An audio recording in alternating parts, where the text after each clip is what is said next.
오늘 우리에게 주신 하나님의 말씀 베드로 후서 3장 10절에서 14절 말씀입니다. 다 일어나셔서 함께 하나님의 말씀 합독하겠습니다. 베드로 후서 3장 10절에서 14절 말씀입니다. 시작. 그러나 주의 날이 도둑같이 오리니 그날에는 하늘이 큰 소리로 떠나가고 물질이 뜨거운 불에 풀어지고 땅과 그 중에 있는 모든 일이 드러나리로다. 이 모든 것이 이렇게 풀어지리니 너희가 어떠한 사람이 되어야 마땅하냐. 거룩한 행실과 경건함으로 하나님의 날이 임하기를 바라보고 간절히 사모하라. 그날에 하늘이 불에 타서 풀어지고 물질이 뜨거운 불에 녹아지려니와 우리는 그의 약속대로 의가 있는 곳인 새 하늘과 새 땅을 바라보도다.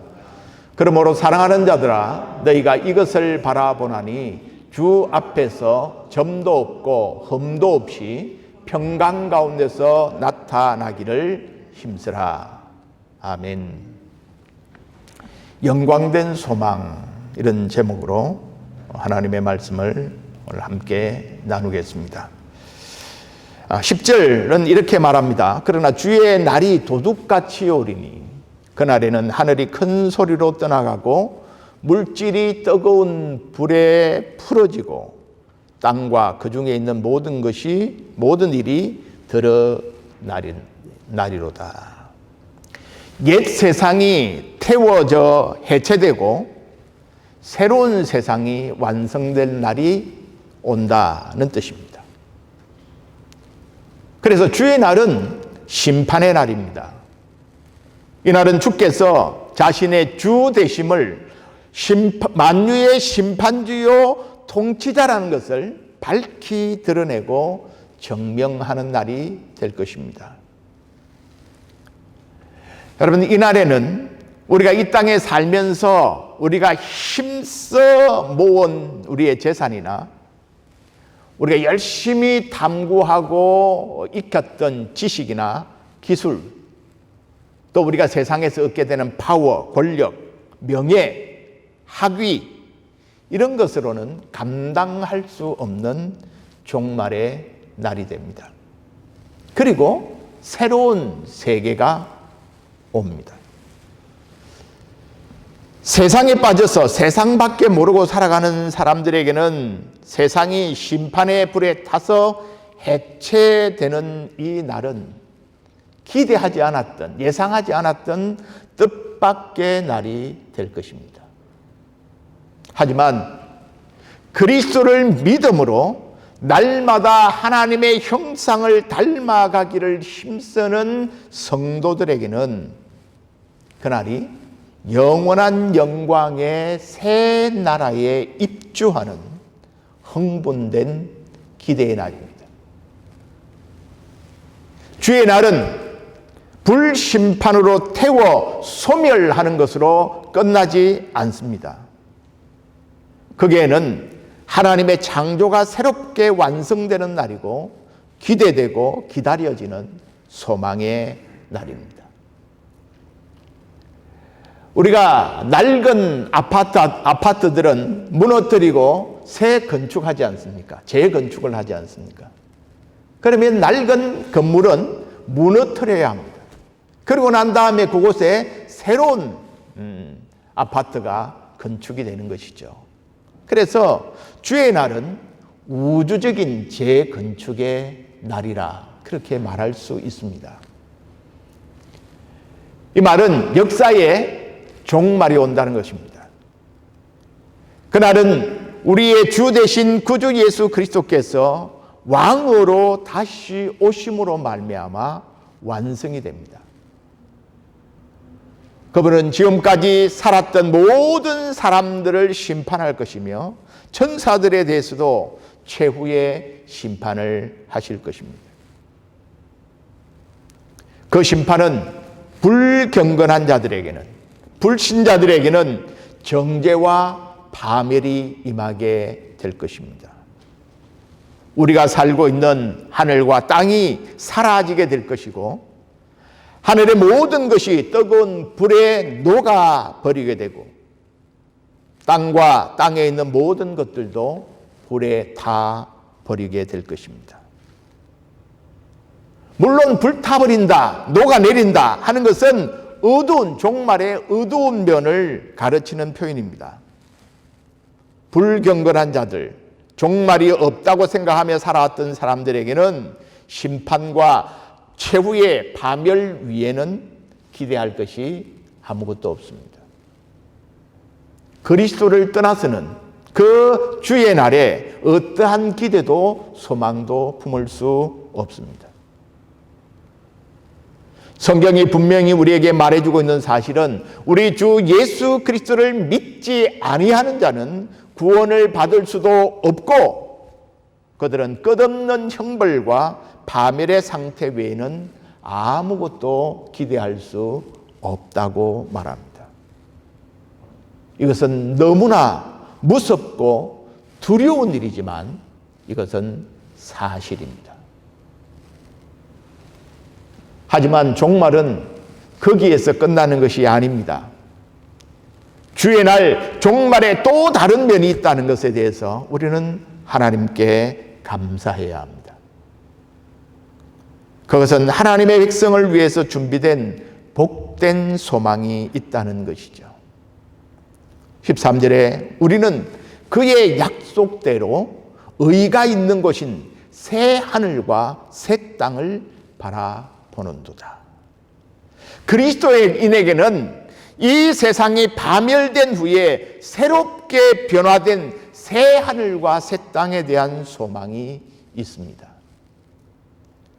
사실 우리가 매 주일마다 사도신경을 외울 때 영원히 사는 것을 믿습니다 라고 고백하고 있죠. 여러분, 얼마나 영원히 사는 것에 대하여 의식하며 살고 계십니까? 영원한 나라에 대한 관심보다는 우리는 여전히 여기 지금 우리가 사는 이 세상에 대한 모든 노력을 기울여 왔기 때문에 다가올 영광에 대해서는 잊어버린 듯이 살 때가 너무 많다는 것입니다. 재물이 많은 어떤 청년이 예수님께 나왔습니다. 그리고 이런 질문을 합니다. 무슨 선한 일을 하여야 영생을 얻을 수 있습니까? 그때 예수님께서 이런저런 이야기를 하시다가 그 청년이 부자인 것을 아시고 자기 재산을 팔아서 가난한 사람들에게 나누어 주라. 그렇게 말씀합니다. 그러자 그 부자 청년이 예수님의 이 제안에 대해서 실망하고 돌아갑니다. 그때 예수님께서 뭐라고 하셨죠? 부자가 하나님 나라에 들어가기가 몹시 어렵다. 그 말씀을 하시고 이어서 이런 말씀을 하십니다. 마태복음 19장 28절에 예수께서 이르시되 내가 진실로 너희에게 이르노니 세상이 새롭게 되어 인자가 자기 영광의 보좌에 앉을 때에 나를 따르는 너희도 12보좌에 앉아 이스라엘 12지파를 심판하리라.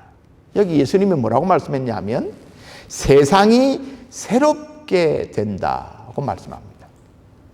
모든 것이 새로워지는 때가, 새로워지는 날이 있다는 것입니다. 다시 말하면 현재의 하늘과 현재의 땅이 소멸하고 새 하늘과 새 땅이 있게 된 후에 인자가 자기 영광의 보좌에 앉을 때에 나를 따르는 너희도 12보좌에 앉아 이스라엘 12지파를 심판할 것이다. 세상이 새롭게 되는 때가 온다라고 예수님이 말씀하셨습니다. 베드로 사도도 사도행전 3장에 자신의 한 설교 가운데 이런 말씀을 하셨습니다. 사도행전 3장 19절 이하에 이렇게 기록되어 있습니다. 그러므로 너희가 회개하고 돌이켜 너희 죄 없이 함을 받으라. 이같이 하면 새롭게 되는 날이 주 앞으로부터 이를 것이요. 또 주께서 너희를 위하여 예정하신 그리스도 곧 예수를 보내시리니 하나님이 영원 전부터 기록한 선지자들의 입을 통하여 말씀하신 바 만물을 회복하실 때까지는 하늘이 마땅히 그를 받아두리라. 그렇게 설교하고 있습니다. 다가오는 그때는 만물이 새롭게 될 것이라고 말합니다. 하나님께서 믿는 자들을 위하여 예정하신 영광의 상태로 만물이 회복되는 날이 올 것이라고 말합니다. 그때까지 주님이 하늘에 머물러 계실 것이다. 그래서 베드로 사도는 우리가 살펴본 대로 베드로전서 1장에서 썩지 않고 더럽지 않고 쇠하지 아니하는 유업을 잊게 하시나니 곧 너희를 위하여 하늘에 간직하신 것이라. 그렇게 말씀했습니다. 무슨 말입니까? 새로운 세상의 상속자가 되는 것. 이것이 그리스도인들의 살아있는 소망, 리빙 호프다. 그렇게 말한 것입니다. 우리에게는 새하늘과 새 땅에서 하나님께서 우리에게 주실 썩지 않고 더럽지 않고 쇠하지 아니하는 상속을 하나님이 우리에게 주셨다. 그 일을 우리가 새하늘과 새 땅, 주의 날에 우리가 그것을 차지하는 날이 올 것이다. 그것이 우리의 소망이라고 말하는 것이죠. 불경건한 자들의 심판과 죄로 오염된 세상의 파멸이 있은 후에 우리가 알고 있는 이 세상이 뜨거운 불에 의하여 타버리고 난 후에 새 하늘과 새 땅이 있게 될 것입니다. 현재 우리가 경험하고 있는 이 세상의 질서와는 전혀 다른 그런 영광스러운 나라를 우리가 소유하게 될 것이라는 것이죠. 이것이 우리의 소망입니다. 이사야 선지자는 그 새하늘과 새 땅, 그 새롭게 된 영광스러운 나라의 장면을 이렇게 묘사한 바가 있습니다. 같이 찾아볼까요?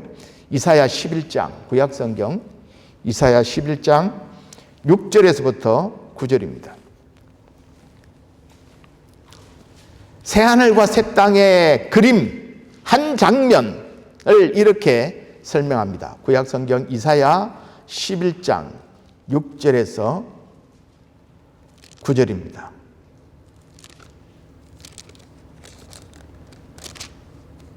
제가 가진 성경은 구약성경 981페이지.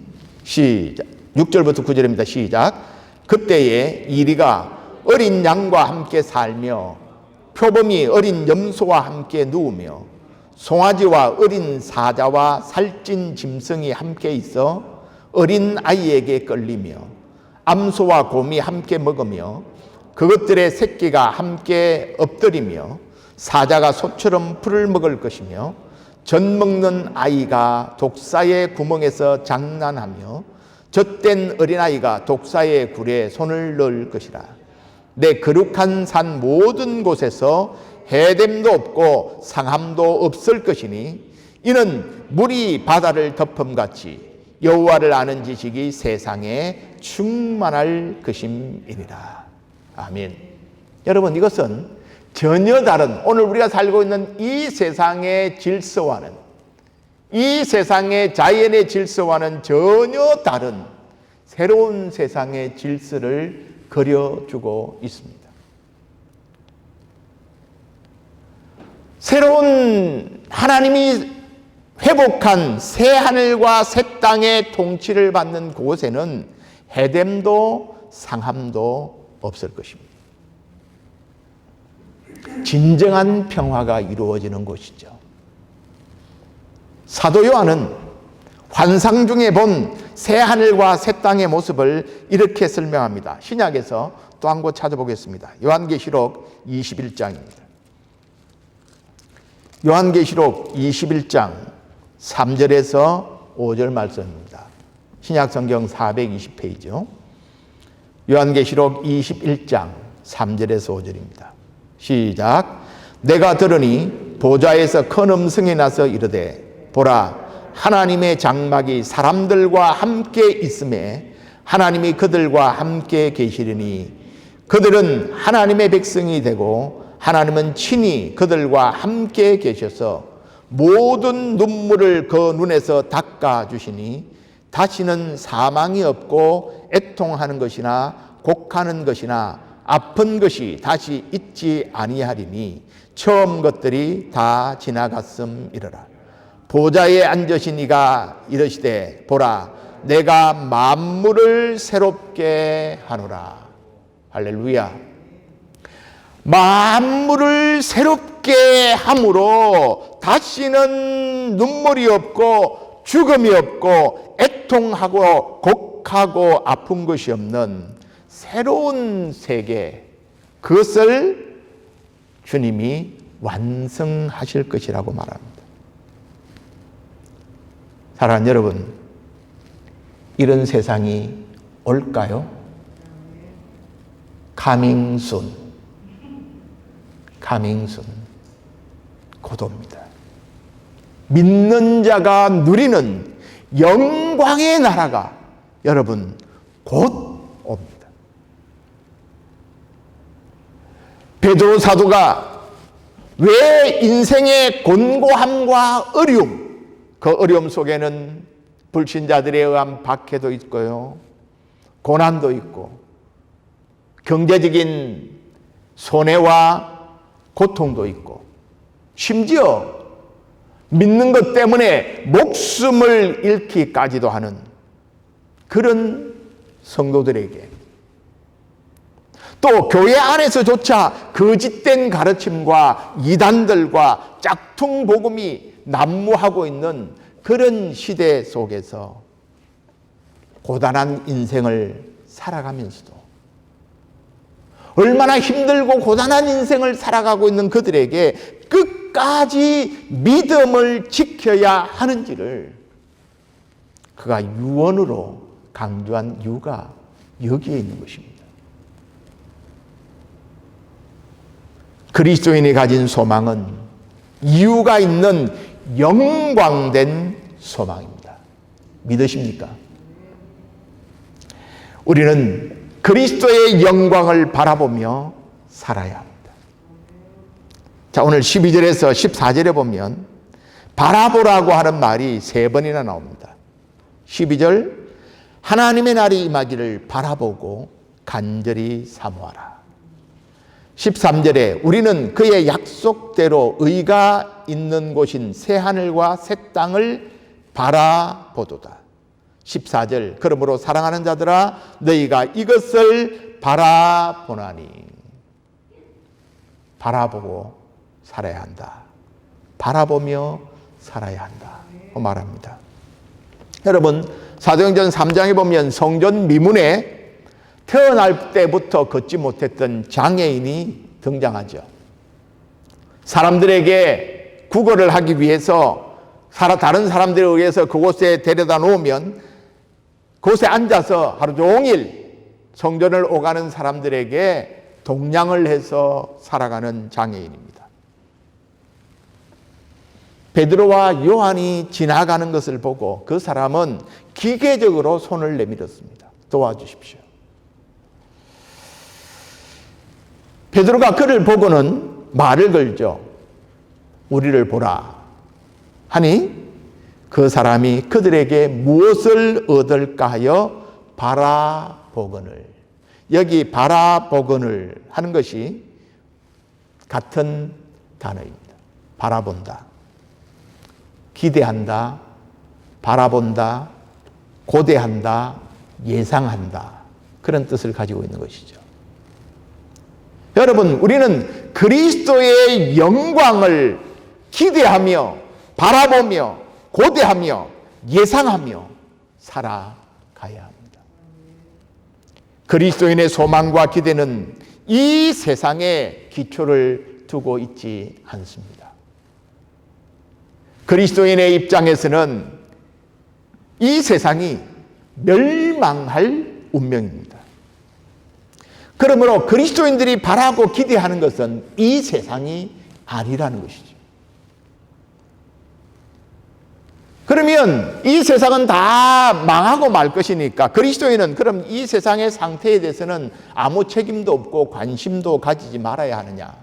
그렇지는 않습니다. 이 세상이 더 나쁜 곳이 되지 않도록 악과 그것이 초래하는 결과들을 저지하는 선한 청지기로 우리는 살아야 합니다. 우리가 해야 할 이 땅에서의 책임을 감당해야 합니다. 그러나 우리가 관심하고 기대하고 소망을 할 곳은 이 세상이 아니라는 것입니다. 다가오는 영광의 세상이 우리의 관심사입니다. 우리는 새 하늘과 새 땅을 바라보며 살아야 합니다. 여러분, 지금 무엇을 바라보며 살고 계십니까? 사도 바울도 우리가 주목하는 것은 보이는 것이 아니요 보이지 않는 것이니 보이는 것은 잠깐이요 보이지 않는 것은 영원합니다. 그렇게 말했습니다. 지금 눈에 보이지 않고 지금 손에 잡히지 않아도 영원한 세상을 바라보는 것, 영원한 새하늘과 새 땅을 바라보는 것, 그것이 믿음이라는 것입니다. 우리가 이 땅에서 잠시 누리는 썩고 더럽고 쇠하는 이 세상의 영광을 위하여 사십니까? 아니면 썩지 않고 더럽지 않고 쇠하지 아니하는 영원한 영광을 바라보고 기대하며 사십니까? 우리가 그 영원한 영광을 바라본다면 우리는 영원의 세계에 합당한 삶을 준비해야 합니다. 자, 오늘 11절 말씀 같이 읽겠습니다. 11절입니다. 시작. 이 모든 것이 이렇게 풀어지리니 너희가 어떠한 사람이 되어야 마땅하냐? 거룩한 행실과 경건함으로. 자, 여기 베드로 사도는 최후의 심판이 선고되면서 하늘과 땅의 모든 것이 녹아내리고 풀어져서 해체되어 모든 것이 주님 앞에 벌거벗은 것 같이 드러나는 때에 너희는 어떠한 사람이 되어야 하겠느냐고 묻습니다. 모든 것이 이렇게 풀어지리니, 여기 풀어진다는 것은 아무것도 제자리에 남아 있을 수 없는 상태를 가리킵니다. 다 녹아내리고 만다는 것입니다. 그런데 이 마지막 심판의 불에도 사라지지 않는 것이 있는데 그것이 뭐냐면 성도의 거룩한 행실과 경건이라는 것입니다. 여러분, 이것은 바울이 고린도전서 3장 12절에서 15절에도 이와 비슷한 교훈을 한 바가 있습니다. 우리가 불시험을 통과하는데 집으로 나무로 지었던 것은 다 타고 없어지지만 금으로 지은 집들은 남을 것이다. 그 말씀을 하시죠. 심판의 때에도 타지 않고 없어지지 않는 것을 우리가 준비해야 되는데 그것이 바로 성도들의 거룩한 행실과 경건이라는 것입니다. 우리가 바라보고 기다리며 고대하는 세상이 하나님의 의가 통치하는 새하늘과 새 땅이라면 우리가 거기에 살 시민이라고 한다면 어떻게 해야 하냐 하는 것이 베드로의 질문입니다. 우리는 그가 약속한 대로 의가 있는 곳인 새하늘과 새 땅을 바라보는다. 그 새하늘과 새 땅은 하나님의 의가 통치하는 나라라는 것입니다. 하나님의 의가 통치하는 그 나라의 시민으로서 우리가 살아가려고 한다면 우리가 어떤 준비를 해야 되냐? 우리가 어떻게 살아야 하겠냐? 그 이야기를 하는 것이죠. 사도 요한의 말을 들어봅시다. 요한 1서, 베드로서 그 다음에 요한 1서가 있고 요한 1서 3장입니다. 요한 1서 3장 2절과 3절을 같이 읽겠습니다. 요한 1서 3장 2절과 3절입니다. 시작. 사랑하는 자들아, 우리가 지금은 하나님의 자녀라. 장래에 어떻게 될지는 아직 나타나지 아니하였으나 그가 나타나시면 우리가 그와 같을 줄을 아는 것은 그의 참모습을 그대로 볼 것이기 때문이니 주를 향하여 이 소망을 가진 자마다 그의 깨끗하심과 같이 자기를 깨끗하게 하느니라. 아멘. 자, 여기 보면 그가 나타나시면, 그가 다시 오시면 그 말이죠. 우리도 주님과 같이 되게 될 것인데 이런 소망을 가진 자는 어떻게 살아야 되냐? 주님과 함께 살 것을, 새하늘과 새 땅에서 주와 더불어 함께 살 것을 소망 가운데 살아가는 사람들은 그러면 어떻게 살아야 하냐? 뭐라고 말했습니까? 그의 깨끗하심과 같이 자기를 어떻게 한다고요? 깨끗하게 하느니라. 주님이 다시 오시고 주님을 맞을 소망을 가진 자들은 자신을 깨끗하게 하는 일에 힘을 써야 한다는 것이죠. 세상의 더러운 것과 구별된 성도의 거룩한 삶을 말하는 것입니다. 우리는 세상과 다른 구별된 하나님의 백성, 하나님 우리에게 말씀하신 것처럼 내가 거룩하니 너희도 거룩할지어다. 그 거룩의 삶을 준비해야 한다는 것입니다. 그리고 경건이란 무엇입니까? 하나님을 진실로 두려워하고 그 하나님을 경외함으로, 두려워하고 사랑함으로 그 하나님 앞에 순복하는 신앙의 성숙한 모습을 우리는 경건이라고 말합니다. 그래서 어떻게 하라는 겁니까? 새하늘과 새 땅에 살아갈 시민으로서 거룩한 행실과 경건을 위해서 어떻게 하라는 말입니까? 14절입니다. 14절 같이 읽읍시다. 시작. 그러므로 사랑하는 자들아, 너희가 이것을 바라보나니 주 앞에서 점도 없고 흠도 없이 평강 가운데서 나타나기를 힘쓰라. 여기 점도 없고 흠도 없지라는 표현은 순전함을 가르치는 중복된 표현이라 그렇게 보입니다. 여러분, 우리가 어떻게 우리 스스로의 힘으로 의롭지도 못하고 스스로의 힘으로 거룩할 수도 없는 인간이 흠도 점도 없는 순전한 믿음에 이를 수가 있겠습니까?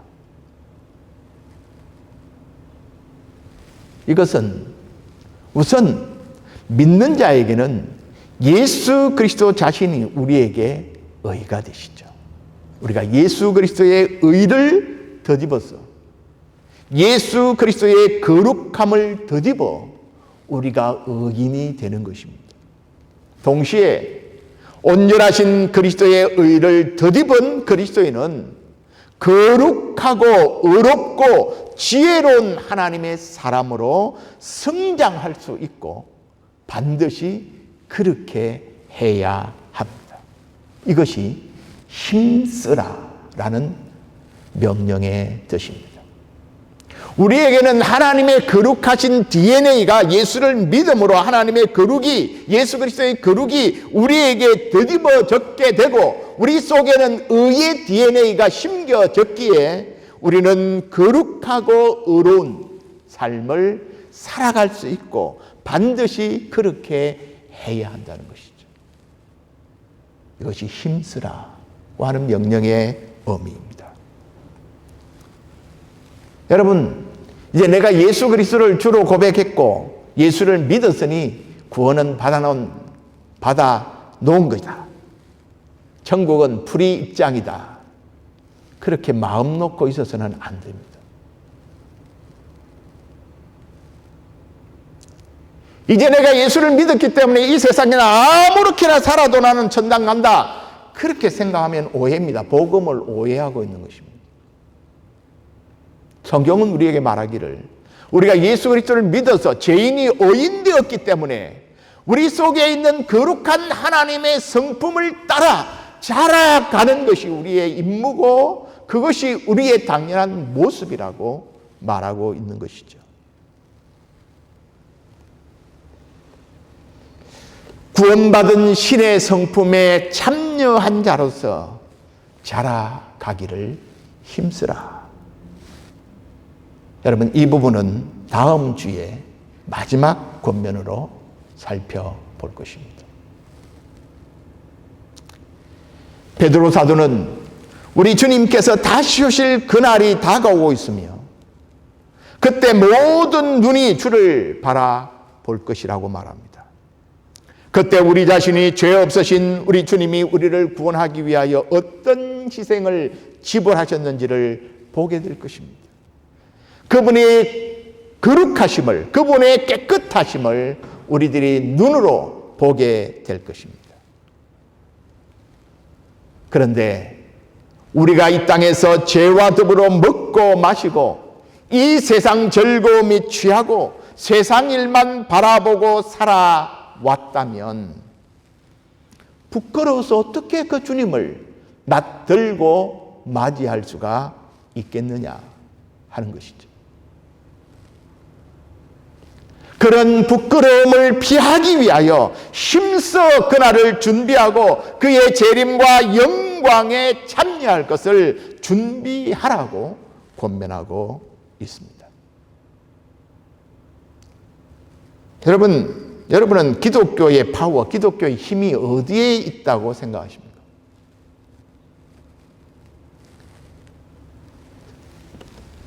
수많은 그리스도인들을 모아서 그리스도인이 만큼 많다고 하는 세력을 과시하는 데 있다고 생각하십니까? 아니면 세계 최대의 교회를 많이 확보하고 있는 것이 기독교의 힘이라고 생각하십니까? 아니면 교인 중에 대통령, 장관, 국회의원, 도지사, 교인 중에 그런 권력 있는 사람이 많은 것이 기독교의 힘입니까? 아닙니다. 오늘 현대 교회만큼, 현대의 미국 교회나 현대의 한국 교회만큼 많은 그리스도인 수를 가졌던 때가 없습니다. 세계 최대의 교회가 지금처럼 많았던 때가 교회 역사 가운데 없습니다. 한국과 미국 권력자들 가운데 그리스도인이라고 말하는 사람이 지금처럼 많았던 때가 없었습니다. 그러나 여러분, 교회가 세상에 힘을 쓰고 있습니까? 지금 기독교가 세상에서 힘이라고 여겨지고 있습니까? 세상에 조롱거리가 되고 있습니다. 짓밟히고 있습니다. 왜 그럴까요? 우리가 전하는 복음을, 입으로 말하는 복음을 우리의 삶으로 살아내는데 실패하고 있기 때문에 그렇습니다. 우리가 교회가 전하는 복음대로 살지 못하고 있기 때문에 그렇습니다. 우리가 진정성을, 우리가 믿는 복음의 진정성을, 복음의 능력을 진정한 우리의 삶으로 그들에게 보여주고 있지 못하기 때문에 그렇습니다.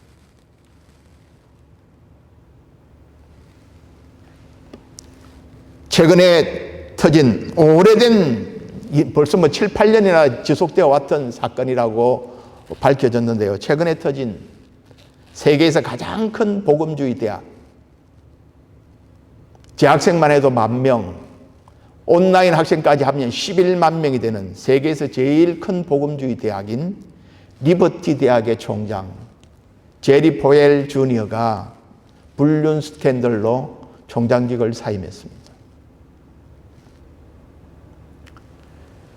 포웰 주니어 총장은 리버티 대학의 설립자이자 회원 600만 명을 가지고 있는 기독교 조직 모럴 메조리티를 이끌어온 제리 포웰의 아들입니다. 제리 포웰 목사의 아들입니다. 제리 포웰 목사는 살아있을 때 미국의 보수적인 정치계에 있어 굉장한 영향력을 가졌던 힘있는 정치인이고 목사였습니다. 그 아버지의 뒤를 이어서 제리 포웰 주니어도 복음주의 기독교의 막강한 정치적인 힘을 가지고 있었습니다. 사실 트럼프 대통령의 당선에 1등 공신이기도 했습니다. 리버티 대학은 학생들에게 금주, 금연, 찢어진 청바지, 미니스커트도 금지할 만큼 보수적인 가치를 강조하는 학교입니다. 그런데 그 총장 부부의 스캔들로 인해서 지금 세계적인 망신거리가 되고 있습니다. 입으로 전하는 복음, 삶으로 그 복음의 진정성을 세상 가운데 보여주지 못할 때 교회는, 기독교는 조롱거리가 되고 짓밟히게 되는 것이죠. 남의 이야기 많이 하고 싶지 않습니다. 우리 자신들을 돌아봅시다. 우리가 정말 하나님 나라 백성답게 거룩한 행실과 경건함으로 살아가고 있습니까? 거룩하신 하나님, 그분이 내 인생의 주인이 된 이후로 나의 삶은 얼마나 달라지고 있습니까?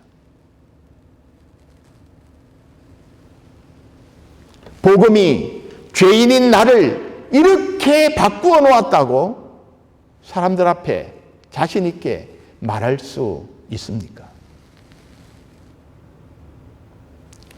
주님을 다시 만날 때 부끄럽지 않을 그럴 정도로 점과 흠도 없이 성장하는 일을 위하여 우리가 얼마나 힘쓰고 애쓰고 있습니까?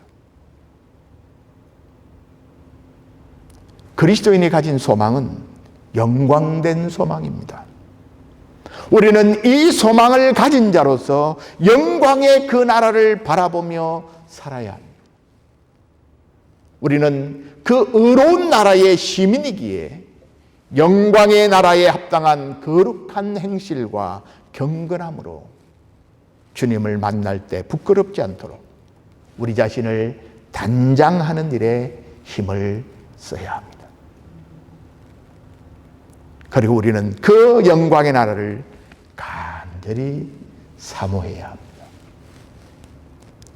오늘 12절에 하나님의 날이 임하기를 바라보고 간절히 사모하라. 그렇게 교훈합니다. 여러분은 지금 참으로 그 영광의 나라를 바라보고 사모하고 있습니까?